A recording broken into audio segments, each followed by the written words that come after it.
या देवी सर्वभूतेषु माँ कालरात्रिरूपेण संस्थिता नमस्तस्यै नमस्तस्यै नमस्तस्यै ते नमो नमः।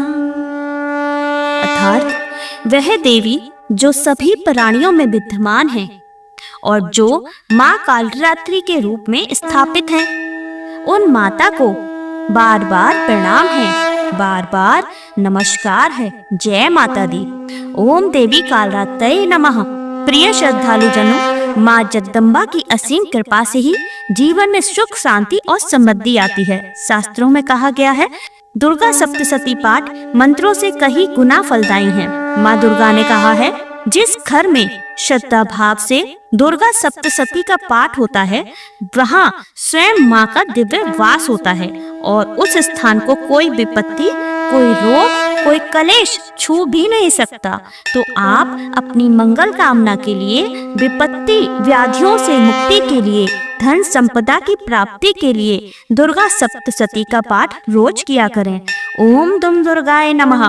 तो प्रिय श्रोताओं, आज नवरात्रि का 7वां दिवस है। तो आज आप सुनेंगे दुर्गा सप्तशती का 12वां और 13वां अध्याय। प्रतिदिन अध्याय का पाठ करने से पहले दुर्गा कवच, फिर अर्गला किलक, तत्पश्चात आज का अध्याय और अंत में माँ की आरती और क्षमा प्रार्थना का नियम होता है। क्योंकि ब्रह्मा जी ने कहा है कि यदि दुर्गा कवच, अर्गला किलक के बाद श्री दुर्गा सप्तशती का पाठ या श्रवण करें तो भक्तों की दिनों दिन उन्नति होती है। और पाठ शुरू करने से पहले एक दृढ़ संकल्प अवश्य लें कि आप इस पाठ को पूरी श्रद्धा और भक्ति के साथ पूरा श्रवण करेंगे।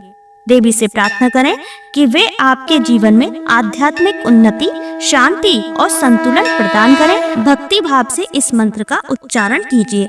ओम ह्रीं क्लीं चामुंडाय विच्चै, ओम नमः कालरात्रै नमः। श्री गणेश, देवी चामुंडा, दिग्बंधन देवता तथा जगदम्बा माता का ध्यान करते हुए हम आज का अध्याय शुरू करते हैं। मार्कंडेय जी ने कहा, पितामह, जो इस संसार में परम गोपनीय तथा मनुष्यों की सब प्रकार से रक्षा करने वाला है और जो अब तक आपने दूसरे किसी के सामने प्रकट नहीं किया हो, ऐसा कोई साधन मुझे बतलाइए। ब्रह्मा जी बोले, ब्राह्मण, ऐसा साधन तो एक देवी का कवच ही है, जो गोपनीय से भी परम गोपनीय है, पवित्र तथा संपूर्ण प्राणियों का उपकार करने वाला है। महामुने, उसे श्रवण करो। देवी की 9 मूर्तियां हैं, जिन्हें नवदुर्गा कहते हैं। उनके पृथक पृथक नाम बतलाए जाते हैं। प्रथम नाम शैलपुत्री है, दूसरी मूर्ति का नाम ब्रह्मचारिणी है, तीसरा स्वरूप चंद्र घंटा के नाम से प्रसिद्ध है, चौथी मूर्ति को कुष्मांडा कहते हैं और 5वीं दुर्गा का नाम स्कंद माता है। देवी के छठे रूप को कात्यायनी कहते हैं, चौथी मूर्ति को कुष्मांडा कहते हैं, 5वीं दुर्गा का नाम स्कंद माता है। देवी के छठे रूप को कात्यायनी कहते हैं, 7वां कालरात्रि और 8वां स्वरूप महागौरी के नाम से प्रसिद्ध है। 9वीं दुर्गा का नाम सिद्धिदात्री है। ये सब नाम सर्वज्ञ महात्मा वेद भगवान के द्वारा ही प्रतिपादित हुए हैं। जो मनुष्य अग्नि में जल रहा हो, रणभूमि में शत्रुओं से घिरा हो, विषम संकट में फंस गया हो तथा इस प्रकार भय से आतुर होकर जो भगवती दुर्गा की शरण में प्राप्त हो, उनका कभी कोई अमंगल नहीं होता। युद्ध के समय संकट में पड़ने पर भी उनके ऊपर कोई विपत्ति नहीं दिखाई देती। उन्हें शोक, दुख और भय की प्राप्ति नहीं होती। जिन्होंने भक्ति पूर्वक देवी का स्मरण किया है, उनका निश्चय ही अभ्युदय होता है। देवेश्वरी, जो तुम्हारा चिंतन करते हैं, उनकी तुम निसंदेह रक्षा करती हो। चामुंडा देवी प्रेत पर आरूढ़ होती हैं, 12 भैंसे पे सवार करती हैं। इंद्री का वाहन ऐरावत हाथी है। वैष्णवी देवी गरुड़ पर ही आसन जमाती हैं। माहेश्वरी वृषभ पर आरूढ़ होती हैं। कौमारी का वाहन मयूर है। भगवान विष्णु की प्रियतमा लक्ष्मी देवी कमल के आसन पर विराजमान है और हाथों में कमल धारण किए हुए हैं। वृषभ पर आरूढ़ ईश्वरी देवी ने श्वेत रूप धारण कर रखा है। ब्रह्मा देवी हंस पर बैठी हुई है और सब प्रकार के आभूषणों से विभूषित हैं। इस प्रकार ये सभी माताएं सब प्रकार की योग शक्तियों से संपन्न हैं। इनके सिवा और भी बहुत सी देवियां हैं जो अनेक प्रकार के आभूषणों की शोभा से युक्त तथा नाना प्रकार के रत्नों से सुशोभित हैं। ये संपूर्ण देवियां क्रोध में भरी हुई है और भक्तों की रक्षा के लिए रथ पर बैठी दिखाई देती हैं। ये शंख, चक्र, गदा, शक्ति, हल और मुक्सर, खेटक और तोमर, परशु तथा पाश, कुंत और त्रिशूल एवं उत्तम शांग, धनुष आदि अस्त्र शस्त्र अपने हाथों में धारण करती है। दैत्यों के शरीर का नाश करना, भक्तों को अभय दान देना और देवताओं का कल्याण करना, यही उनके शस्त्र धारण का उद्देश्य है।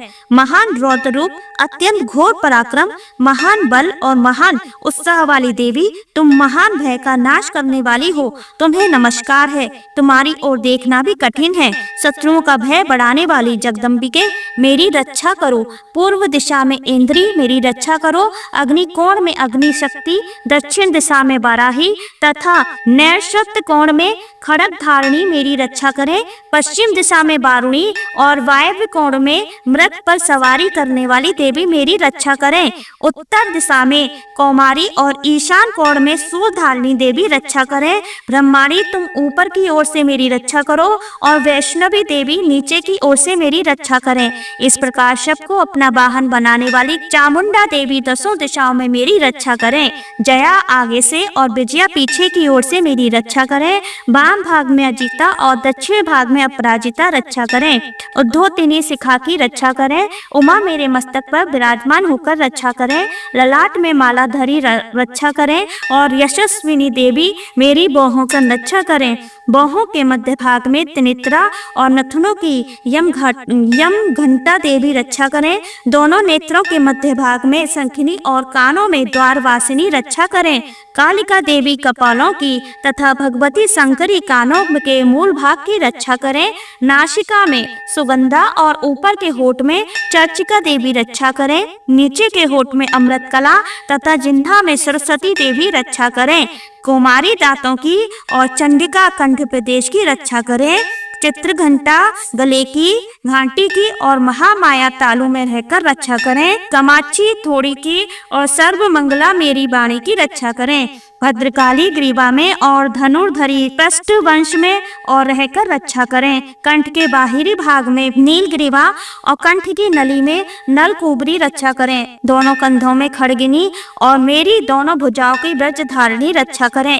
दोनों हाथों में दंडिनी और उंगलियों में अंबिका रक्षा करें। शूलेश्वरी नखों की रक्षा करें। कुलेश्वरी कुची में रहकर रक्षा करें। महादेवी दोनों स्तनों की और शोक विनाशिनी देवी मन की रक्षा करें। ललिता देवी हृदय में और शूलधारिणी उदय में रहकर रक्षा करें। नाभि में कामिनी और गुहा भाग की गुहेश्वरी रक्षा करें। पूतना कामिका लिंग की और महिष वाहिनी गुदा की रक्षा करें। भगवती कटी भाग में और विंध्यवासिनी घुटनों की रक्षा करें। संपूर्ण कामनाओं को देने वाली महाबली देवी दोनों पिंडलियों की रक्षा करें।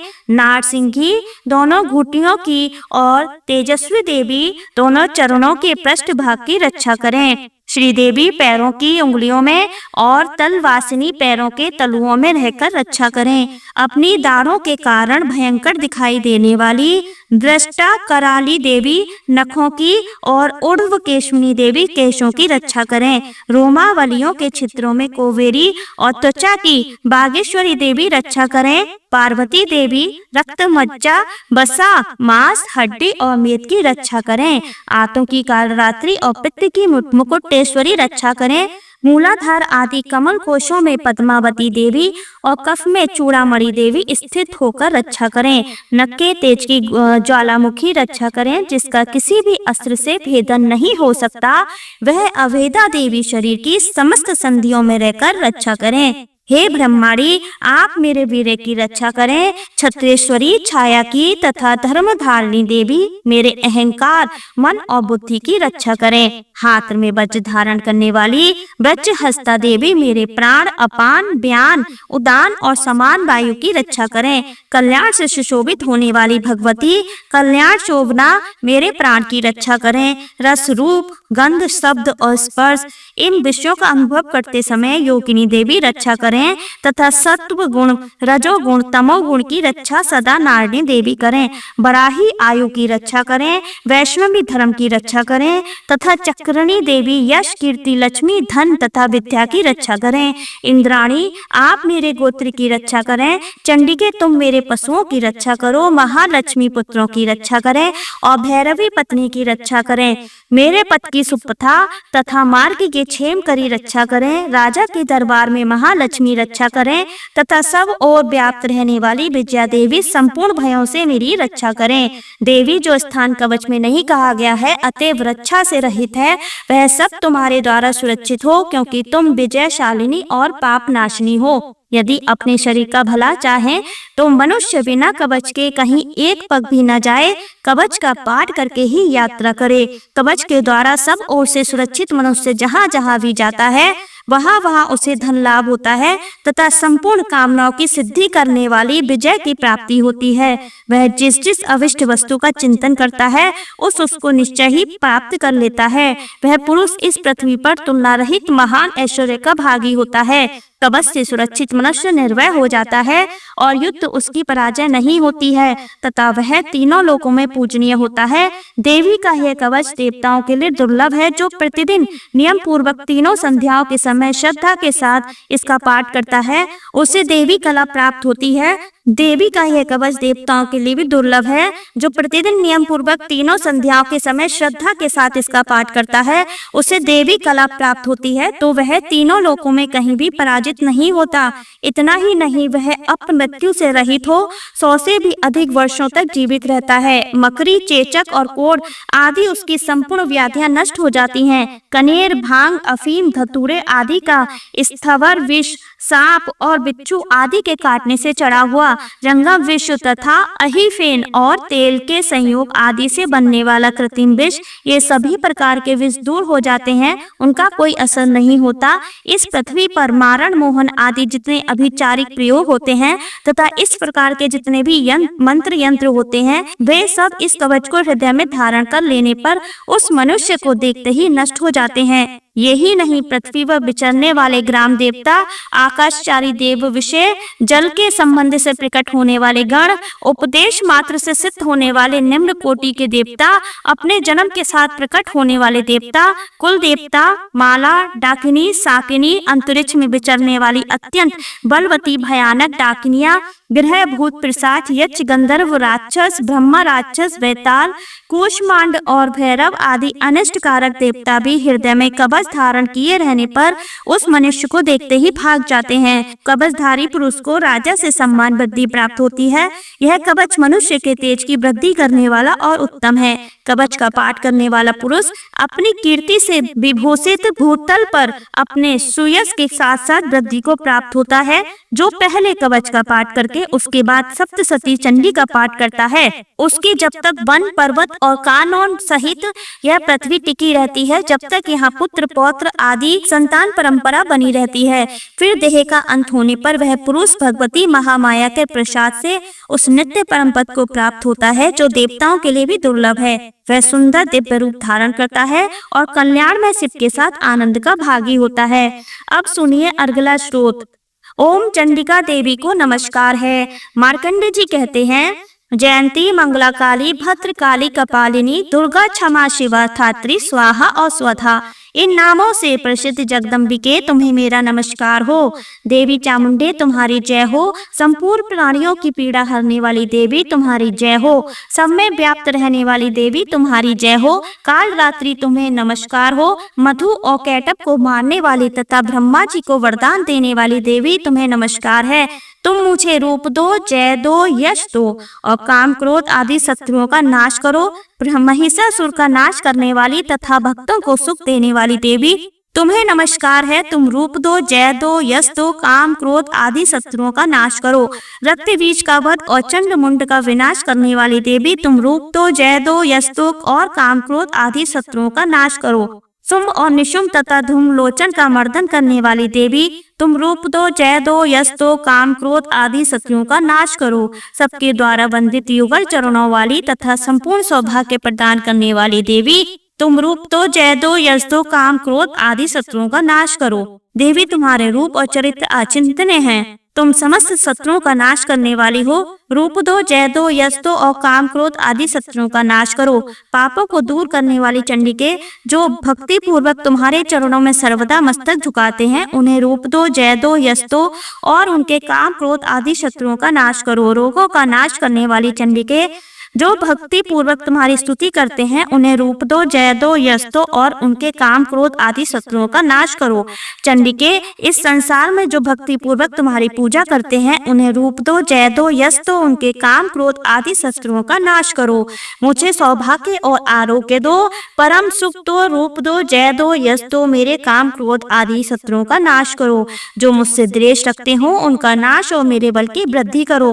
रूप दो, जय दो, यश दो और मेरे काम क्रोध आदि का शत्रुओं का नाश करो।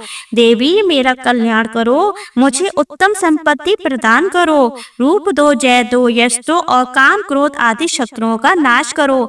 अंबिके, देवता और असुर दोनों ही अपने माथे के मुकुट की मड़ियों को तुम्हारे चरणों पर घिसते रहते हैं। तुम रूप दो, जय दो, यश दो और काम क्रोध आदि शत्रुओं का नाश करो। तुम अपने भक्त जनों को विद्वान, यशस्वी और लक्ष्मीवान बनाओ तथा रूप दो, जय दो, यश दो और उसके काम क्रोध आदि शत्रुओं का नाश करो। प्रचंड दैत्यों के तर्पण का तलन करने वाली चंडिके, मुझ शरणागत को रूप दो, जय दो, यश दो और मेरे काम क्रोध आदि शत्रुओं का नाश करो।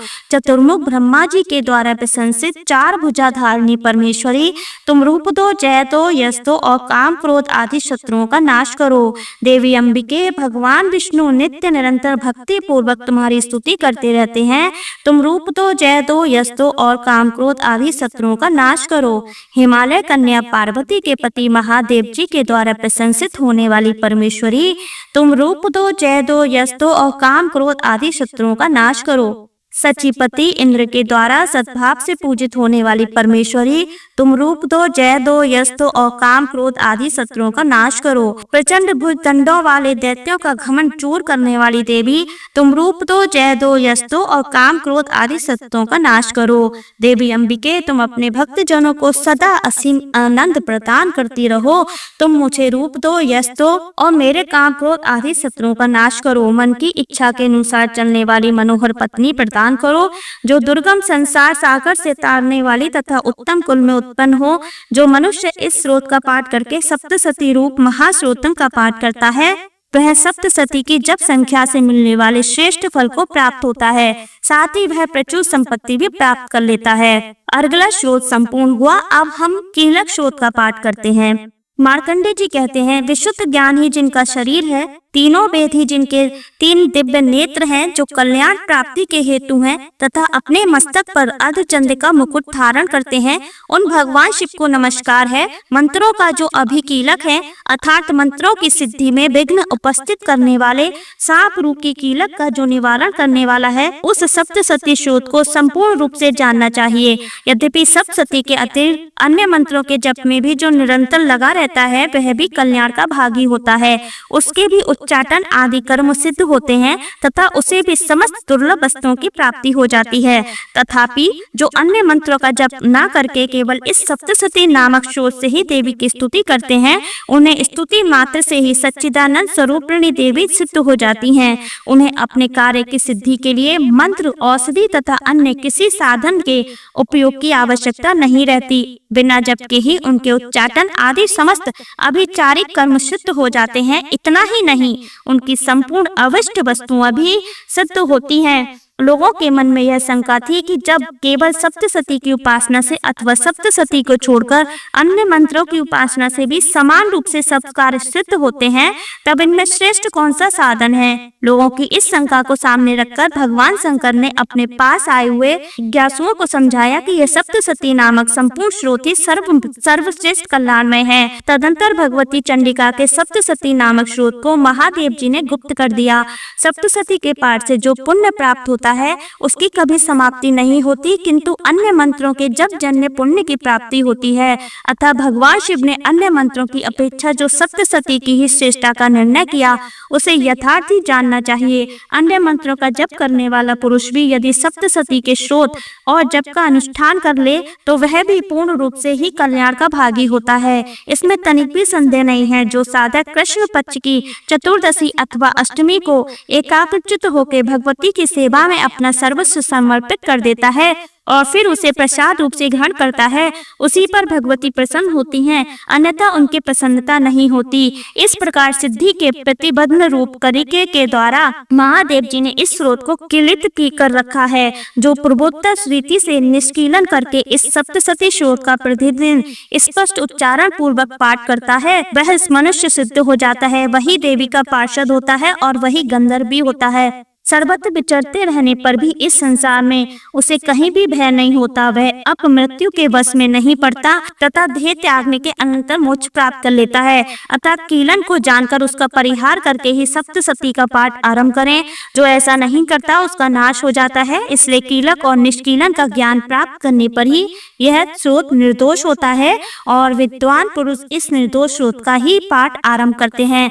स्त्रियों में जो भी कुछ भी सौभाग्य आदि दृष्टि गोचर होता है वह सब देवी के प्रसाद का ही फल होता है। अतः इस कल्याण में स्रोत का सदा जप करना चाहिए। इस स्रोत का मंत्र स्वर से पाठ करने पर स्वल्प फल की प्राप्ति होती है और उच्च स्वर से पाठ करने पर पूर्ण फल की प्रसिद्धि होती है। अतः उच्च स्वर से ही इसका पाठ आरंभ करना चाहिए। जिनके प्रसाद से ऐश्वर्य, सौभाग्य, आरोग्य, संपत्ति, शत्रुनाश तथा परम मोक्ष की सिद्धि होती है, उस कल्याण में जगदम्बा की स्तुति मनुष्य क्यों नहीं करते। कीलक स्रोत संपूर्ण हुआ। अब सुनिए दुर्गा सप्तशती का 12वां अध्याय, जिसमें देवी चरित्रों के पाठ का महत्तम का वर्णन किया गया है। उससे पहले हम ध्यान करते हैं देवी का। मैं 3 नेत्रों वाली दुर्गा देवी का ध्यान करती हूँ। उनके श्री अंगों की प्रभा बिजली के समान है। वे सिंह के कंधे पर बैठी हुई भयंकर प्रतीत होती हैं।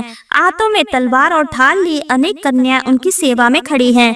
वे अपने हाथों में चक्र, गदा, तलवार, ढाल, बाण, धनुष, पाश और तर्जनी मुद्रा धारण किए हुए हैं। उनका स्वरूप अग्निमय है तथा वे माथे पर चंद्रमा का मुकुट धारण करती हैं। देवी बोली, देवताओं, जो एकाग्रचित्त होकर प्रतिदिन इन स्तुतियों से मेरा स्तवन करेगा उसकी सारी बाधा मैं निश्चय ही दूर कर दूंगी। जो मधुकेट, भका नाश, महिषासुर का वध तथा शुंभ निशुंभ के संहार के प्रसंग का पाठ करेंगे तथा अष्टमी, चतुर्दशी और नवमी को भी जो एकाग्रचित्त हो भक्ति पूर्वक मेरे उत्तम महात्म्य का श्रवण करेंगे, उन्हें कोई पाप नहीं छू सकेगा, उन पर पाप जनित आपत्तियां भी नहीं आएंगी, उनके घर में कभी दरिद्रता नहीं होगी तथा उनको कभी प्रेमी जनों के बिच्छों का कष्ट भी नहीं भोगना पड़ेगा।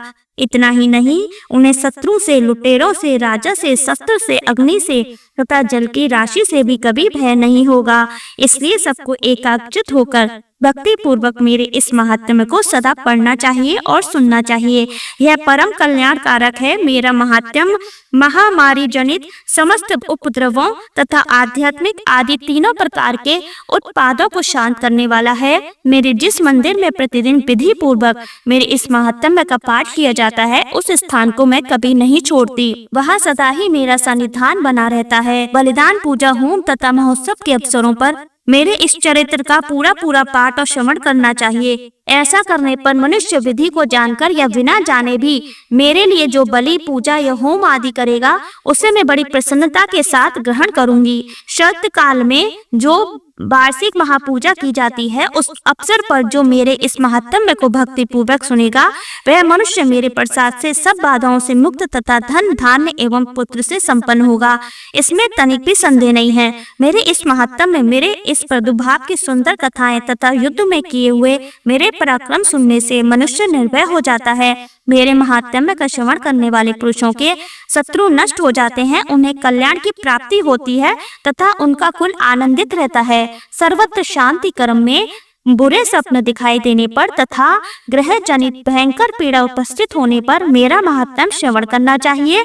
इससे सब विघ्न तथा भयंकर ग्रह पीड़ाएं शांत हो जाती हैं और मनुष्यों द्वारा देखा हुआ दुख स्वप्न शुभ स्वप्न में परिवर्तित हो जाता है। बालगृहों से एकांत हुए बालकों के लिए यह महात्म्य शांति कारक है तथा मनुष्य के संगठन में फूट होने पर यह अच्छी प्रकार मित्रता कराने वाला होता है। यह महात्म्य समस्त दुराचारियों के बल का नाश करने वाला है। इसके पाठ मात्र से राक्षसों, भूतों और पिशाचों का नाश हो जाता है। मेरा यह सब महात्म्य मेरे सामीप्य की प्राप्ति कराने वाला है। सम्यक प्रकार पुष्प, अर्घ, धूप, दीप, गंध आदि उत्तम सामग्रियों द्वारा पूजन करने से, ब्राह्मणों को भोजन कराने से, होम करने से, प्रतिदिन अभिषेक करने से, नाना प्रकार के अन्य भोगों का अर्पण करने से तथा दान देने आदि से 1 वर्ष तक जो मेरी आराधना की जाती है और उससे मुझे जितनी प्रसन्नता होती है उतनी प्रसन्नता मेरे इस उत्तम चरित्र का एक बार श्रवण करने मात्र से हो जाती है।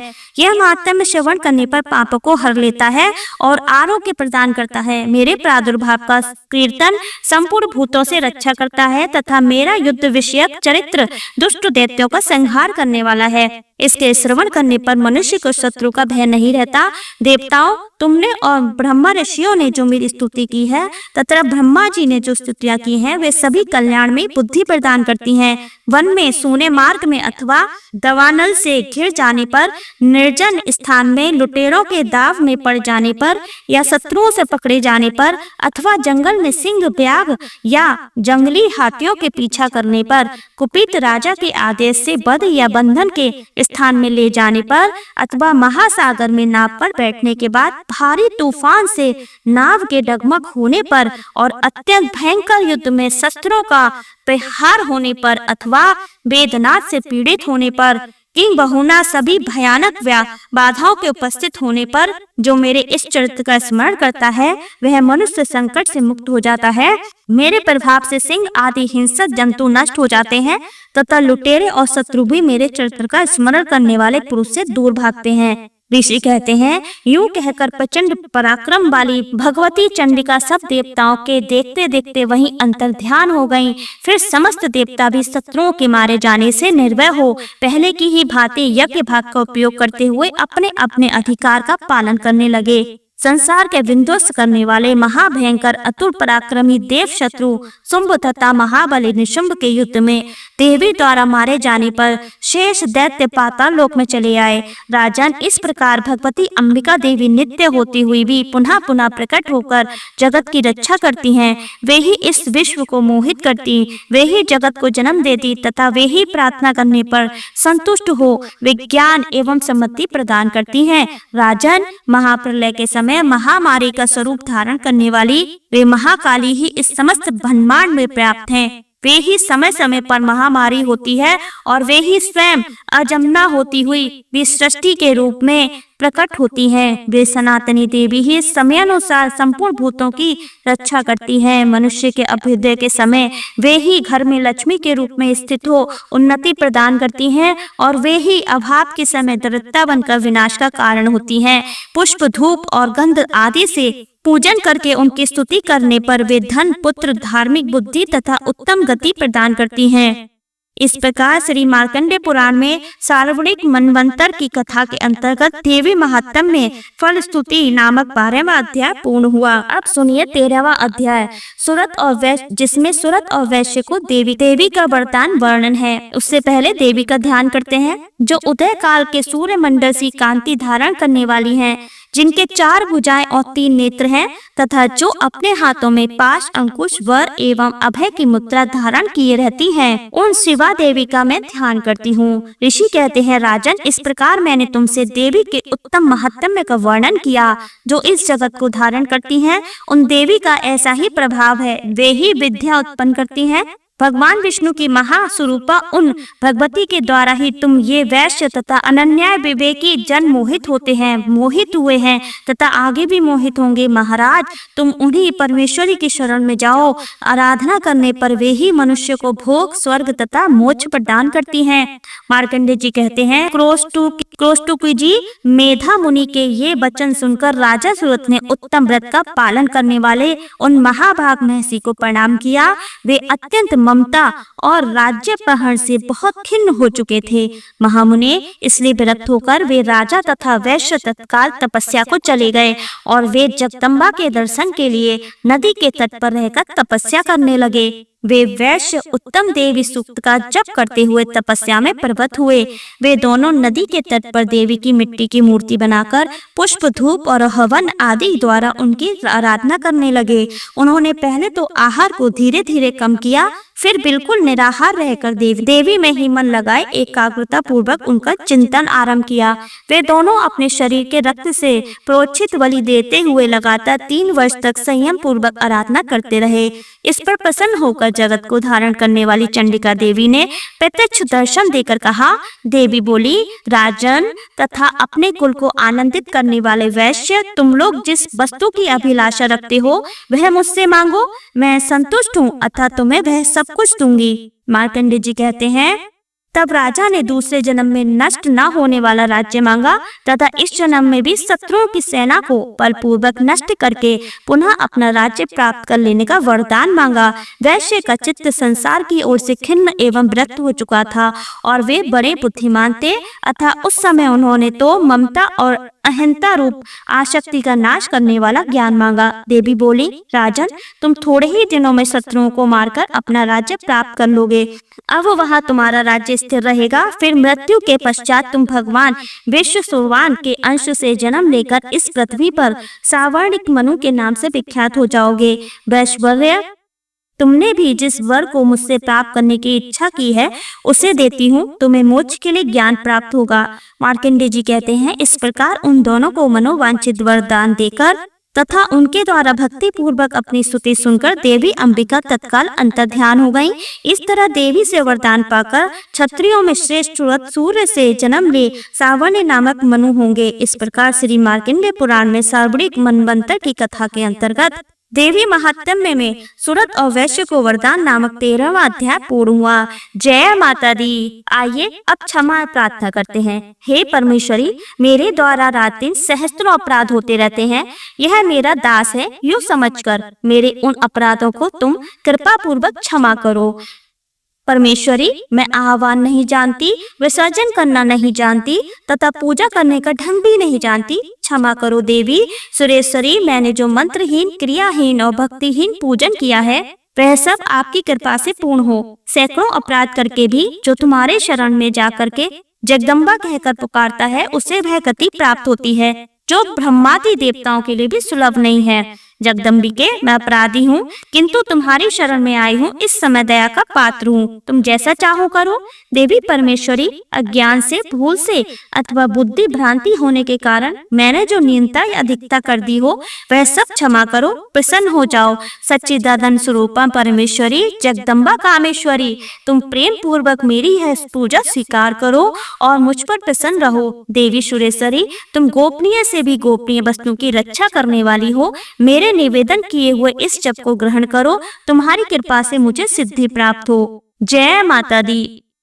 प्रिय श्रोता, उम्मीद करती हूँ कि आपको ये पाठ आज के अवश्य ही पसंद आए होंगे। पसंद आया तो लाइक अवश्य कर दीजिए और ज्यादा से ज्यादा दुर्गा सप्तशती के पाठ को शेयर अवश्य कर दिया करें, जिससे कि आप सभी को अपार पुण्य की प्राप्ति होती है।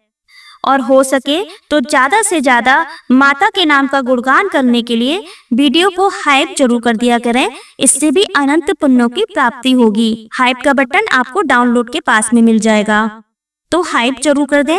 और आशा करती हूँ कि आप हर दिन माता के हर एक स्वरूप की कथाओं का श्रवण अवश्य ही कर रहे होंगे। और हाँ, आप जो इतने प्यारे प्यारे कमेंट करते हैं माता रानी के नाम का, उसके लिए आपको बहुत बहुत धन्यवाद। और आप वीडियो को लाइक करते हैं उसके लिए भी आपको बहुत बहुत धन्यवाद। ते हैं अपनी अगली वीडियो में एक नई कथा के साथ। तब तक के लिए धन्यवाद। जय माता दी।